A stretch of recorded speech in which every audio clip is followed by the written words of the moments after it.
तो आज हम देखने वाले हैं बेंच लाइफ का सेकेंड एपिसोड। ईसा जब ऑफिस आ रही होती है तो उसको मोनिका बताती है कि न्यू जॉइन लिस्ट तुम्हें मेल कर दी है। जब ईसा उस लिस्ट को देखती है तो उसमें एक नाम दिखता है, प्रसाद वशिष्ठ। तो ईसा पूछती है क्या ये आईपीएस ऑफिसर प्रसाद वशिष्ठ है क्या? तो मोनिका बोलती है हाँ, ये आईपीएस ऑफिसर रह चुके हैं, इसे हमने सिक्योरिटी प्रोजेक्ट के लिए हायर किया है। फिर ईसा को बोलती है क्या तुम इन्हें जानती हो? उसके बाद हम प्रसाद को देखते हैं जो कि मैनेजर से बात कर रहा होता है, और जब मैनेजर उसको पूछती है कि आप ये कंपनी क्यों ज्वाइन करना चाहते हैं, तो हम देखते हैं कि प्रसाद अपनी बेटी जगदेश्वरी यानी ईसा के लिए ये कंपनी ज्वाइन किया है। उसके बाद ईसा मोनिका के पास जाती है तो ईसा मोनिका को बोलती है मैं उन्हें अपने टीम में नहीं ले सकती। तो मोनिका बोलती है मैं काम असाइन करके उसे चेंज नहीं कर सकती। ये सुन के ईसा वहाँ से जाने लगती है और प्रसाद अपने पहले दिन ऑफिस आ रहा होता है। उसी समय प्रसाद और ईसा आमने सामने आ जाते हैं।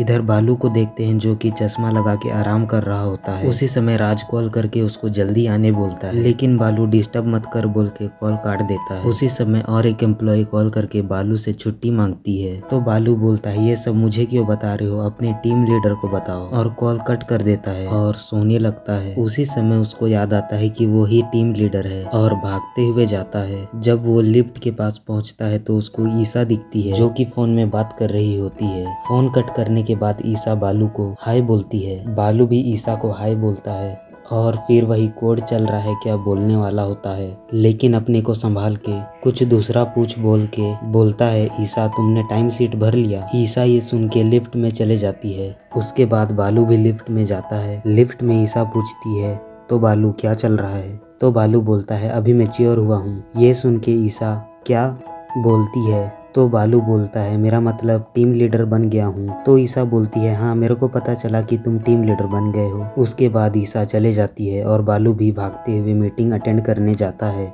इधर मीनाक्षी को देखते हैं जो कि डायरेक्टर को कॉल में मुझे और एक चांस दे के देखिए बोल के रिक्वेस्ट कर रही होती है, लेकिन डायरेक्टर मुझे परेशान मत करो बोल के कॉल काट देता है। उसके बाद उसकी मम्मी कहाँ हो बोल के मैसेज करती है, लेकिन मीनाक्षी ऑफिस में हूँ बोल देती है।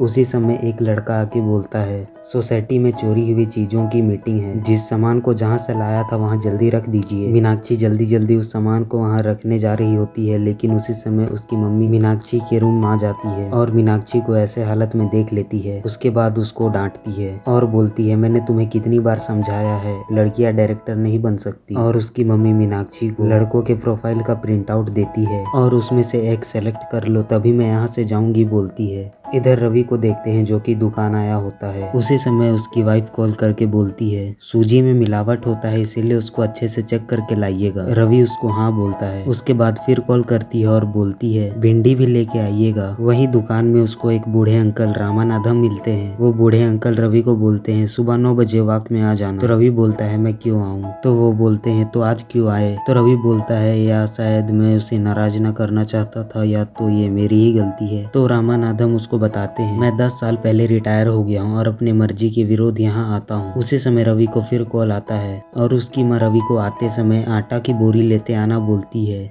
कॉल कट करने के बाद रवि रामानाथम को बोलता है कि मैं फ्री हूँ और मेरी बीवी ने मुझे काम पे लगा के मेरी सारी आज़ादी छीन ली है। फिर बोलता है जल्दी शादी करके मैंने बहुत बड़ी गलती कर दी, और अंकल को पूछता है क्या करना चाहिए मुझे। तो रामानाथम बोलता है सोचते हैं कल से तो हम रोज मिलने वाले हैं। ये बोल के चला जाता है।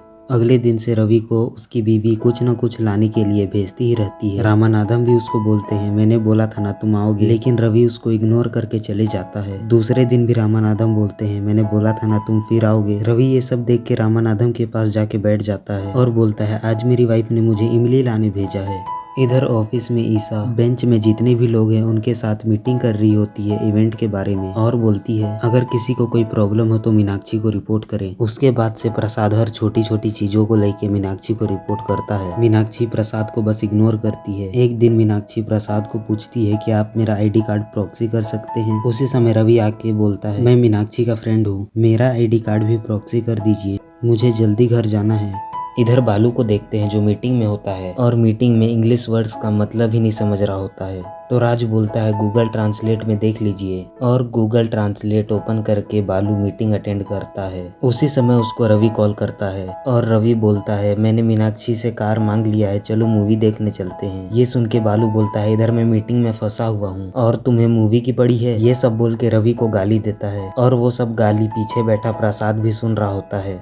जब मीनाक्षी, प्रसाद और रवि बैठे होते हैं तो बालू रवि को कॉल करता है, लेकिन बालू का कॉल प्रसाद उठाता है और जब स्पीकर में रखता है तो बालू रवि को फिर गंदा गंदा गाली दे रहा होता है, क्योंकि बालू बेंच न मिलने की वजह से फ्रस्ट्रेटेड रहता है। मीनाक्षी डायरेक्टर को कॉल करके रिक्वेस्ट कर रही होती है, लेकिन डायरेक्टर नहीं मानता और कॉल कट कर देता है। मीनाक्षी की मम्मी उसको शादी करने के लिए फोर्स कर रही होती है और इसी प्रेशर के वजह से मीनाक्षी रवि को ये सब बात बताती है। तो रवि बोलता है तुम चिंता मत करो, मेरी बीवी के पास टाइम ही टाइम है, वो तुम्हारी मदद कर देगी। और वो प्रोफाइल वाली कॉपी को अपनी बीवी को दे देता है। प्रसाद अपनी बेटी से बात करने की कोशिश करता है, लेकिन ईसा इग्नोर करके चले जाती है। रवि की वाइफ मीनाक्षी को बताती है कि सब हो गया है। मीनाक्षी अपनी माँ को कोई लड़का अच्छा नहीं है बोल के वापस घर चले जाइए बोलती है। इधर बालू को देखते हैं जो ऑफिस में राज से बात कर रहा होता है। उसी समय राज बोलता है आप ईसा को अभी मैसेज करिए, अभी सही समय है, अभी वो पक्का रिप्लाई करेगी। बालू जब मैसेज करता है तो ईसा उसको रिप्लाई कर देती है और बोलती है क्या तुम गार्डन में आ सकते हो। बालू तुरंत गार्डन जाता है। बालू जब नीचे पहुंचता है तो देखता है ईसा किसी लड़के से बात कर रही होती है। बालू जब उनके पास जाता है तो ईसा बालू को उस लड़के से मिलवाती है जिसका नाम गिरीश होता है और बोलती है क्या तुम इसे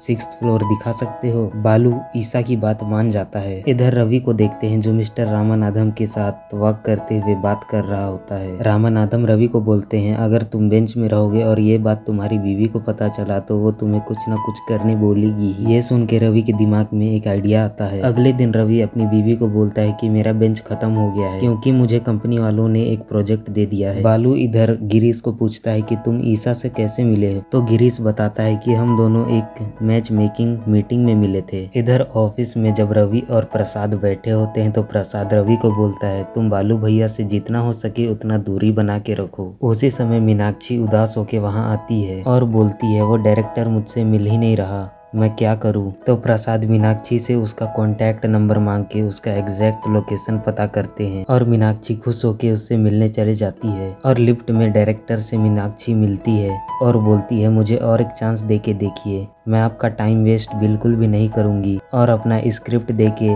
अगर टाइम होगा तो पढ़ लीजिएगा बोलती है। बालू उदास होके अपने सीट में आके बैठता है। उसी समय प्रकाश आके उसको बताता है कि अगर तुम्हें बेंच चाहिए तो अभी जो बेंच में है उसको कन्विंस करो।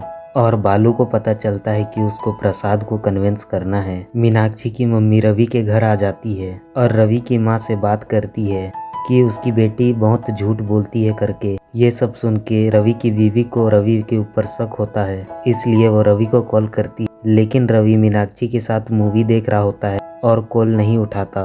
रवि की माँ बताती है कि मीनाक्षी के लिए एक अच्छा रिश्ता मेरे पास है। उसी समय मीनाक्षी की माँ मीनाक्षी को कॉल करके उस लड़के से मिलने भेजती है। वो लड़का मीनाक्षी से मिलने मीनाक्षी के ऑफिस आता है। मीनाक्षी मूवी छोड़ के उस लड़के से मिलने आती है। इधर रवि की बीवी रवि के दोस्त का स्टेटस देखती है तो पता चलता है कि रवि उसके दोस्त और मीनाक्षी के साथ मूवी देखने गया है। इधर वही लड़का जिसका नाम महेश है वो ऑफिस के बाहर मीनाक्षी का वेट ही करते रह जाता है और मीनाक्षी इधर ट्रैफिक में फंसे रह जाती है। रवि भी अपनी बीवी को झूठ बोलने की वजह से पकड़ा जाता है और इसी के साथ ये एपिसोड यहीं खत्म होता है। अगर तुम लोग को अगला एपिसोड देखना है तो चैनल को सब्सक्राइब कर देना। मिलते हैं अगली वीडियो में।